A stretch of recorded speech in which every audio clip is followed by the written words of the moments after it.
Herkese salamdasa kanalıma videoma xoş gəldiniz. Bugün yeni bir videoyla qarşınızdayım. Videoyu keçməzdən və kanala dəstək olmaq üçün abunə ola bilərsiniz. Videomu bəyəndinizsə like da bilərsiniz. Həmçinin dostlar Telegram kanalımıza hər birinizi gözləyirəm. Linki şərhlərdə olacaq. Burada səhmlər və kriptovalyutalar haqqında məlumatlar paylaşır, alış-satış siqnalları paylaşır və bunu müzakirə qrupunda müzakirə edirik. Yatırım etməyi öyrənmək istəyirsinizsə Telegram kanalımıza gəlin, linki şərhlərdə. Bugünkü videoda dostlar Telegram kanalında söz verdiyim üzərinə səhm bazarında uzaq durmalı olduğunuz səhm tipləri. Deməli dostlar, fond bazarındasınızsa, hardasa bir 2-3 il ərzində bir fond bazarındasınızsa və yaxud 1 il götürək, 1 il əslində biraz az, 2-3 il ərzində fond bazarındasınızsa, hardasa təhlükəli və yaxud təhlükədən uzaq səhm tiplərini biləcəksiniz, hardasa biləcəksiniz və bilmirsinizsə, bugün mən sizlərə hər şeyi göstərəcəm. Gəlirik burada ABŞ birjalarından hissə seçirik. Təhlükəli səhm tipləri deyərkən nəyi nəzərdə tuturam dostlar? Belə, deməli şirkətlər içində, fond bazarında şirkətlər içində ən təhlükəli səhm tipləri dostlar hansılardır? Sağlamlıq texnologiyası üzərinə səhm tipləridir. Bəli dostlar, niyə bu səhm tipləri təhlükəlidir? Demirəm bütün sağlamlıq texnologiyasından uzaq durun. İndi birazdan deyəcəm hansı şirkətlərdən uzaq durun. Sağlamlıq texnologiyası şirkətləri niyə təhlükəlidir dostlar? Deməli bu şirkətlər davamlı olaraq pul xərcləyirlər. Davamlı olaraq pul ehtiyatı bunlara lazım olur bu şirkətlərə. Niyə? Çünki davamlı olaraq yeni deməli dərmanlar, cihazlar və cihaz əslində ixtira edənlər, hazırlayanlar, dərman hazırlayanlara baxanda daha etibarlıdırlar. Bunu nəzərinizə çatdırıram.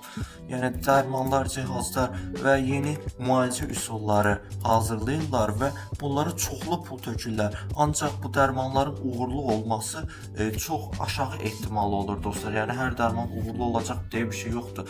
Və söhbət də ondan gedir ki, əgər bu dərmanlar uğursuz olarsa bu xəbərlərə pis yansır və nəticə itibarilə bu şirkətlər böyük pullar itirmiş olurlar. Məsələn, Nordic şirkəti var burada. Bir dəqiqə. Deməli, Novo Nordisk şirkəti. Bunu yazaq sizlərə göstərək. Novo Nordisk şirkəti deməli dərman şirkətidir dostlar. Burada klass A, klass B səhmləridir. Dərman şirkəti dostlar bu deyil.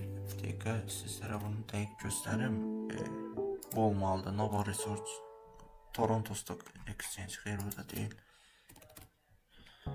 Bu ABŞ birjasında olan səhmləri lazımdır mənə.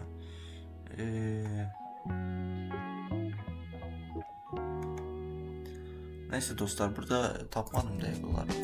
Yəni sağlamlıq texnologiyasına aid böyük şirkətlər, kiçik şirkətlər dostlar, əgər bir səhv eləsələr, deməli bir dərmanda hazırladıkları dərmanlar işləməsə və yaxud da əks nəticə verirsə, nəticə itibarilə bu səhmlərinə mənfi təsir eləyəcək və 20-30%, hətta 40%-ə qədər dəyər itkisi yaşaya biləcəklər dostlar. Ona görə sağlamlıq texnologiyası çox deməli risklidir şirkət səhmləri arasında. Məsələn, hansı səhmlər daha da risklidir və artıq bu səhmlərdən uzaq durmalısınız dostlar. Bu şirkətlər risklidir ki, davamlı olaraq sağlamlıq texnologiyasında deməli səhm satırlar, davamlı olaraq səhm satırlar və bu satdıqları səhmlərin də yeni məsələn dərmanlar, müalicə üsulları üzərində işləyirlər. Lakin siz fundamental analizdə bunu araşdıranda görürsünüz ki, bu şirkətlər davamlı olaraq uğursuzluq yaşayırlar dostlar. Uğursuzluq yaşayırlar və nəticə etibarilə deməli bu uğursuzluqlar bir-birinin ardınca səhmlərinin, şirkətin dəyərini bitirməyə doğru gedir. Və nəticə etibarilə şirkət də davamlı olaraq zərər edir, yenidən səhm satır, yenidən zərər edir və sizin yatırımınız sıfıra çevrilir dostlar, sıfırlanır. Fərqi yoxdur nə qədər məbləğ yatırdınız. Yəni bu şirkətlərdən uzaq durun dostlar, fərqi yoxdur. 10 sentdir mən yatırım eləyim, birdən 60 olar, 6x qazanaram və ancaq bunu nəzərə almırsınız ki, bəlkə şirkətin büdcəsi yoxdur, bəlkə şirkət bir rübdə 5 dəfə səhm satışı eləyir, 10 dəfə səhm satışı eləyir. Bəlkə şirkət ümumiyyətlə bütün nəticələri uğursuzdur. Məsələn, 5 yeni dərman hazırlayıb, lakin həmən dərmanların 4-ü uğursuz olub. Və bu uğursuzluğun nəticəsində də birinin uğurlu olmasının heç bir mənası qalmır və nəticədə yenidən səhm satışı eləyir, yenidən dərmanlar hazırlayır və yaxud uğursuz olduğu dərmanları düzgün şəkildə bərpa etməyə çalışın. Yəni dostlar, bu şirkətlər boş pul və boş vaxt itkisindən başqa bir şey deyirlər dostlar. Belə dostlar, bu günlük bu qədər. Videoyu bəyəndinizsə like edə bilərsiniz, kanala bəyəndinizsə abunə ola bilərsiniz, Telegram kanalımıza da gələ bilərsiniz. Linki şərhlərdə olacaq. Sağ olun, salamat qalın. Gələcək videolarda görüşəndə.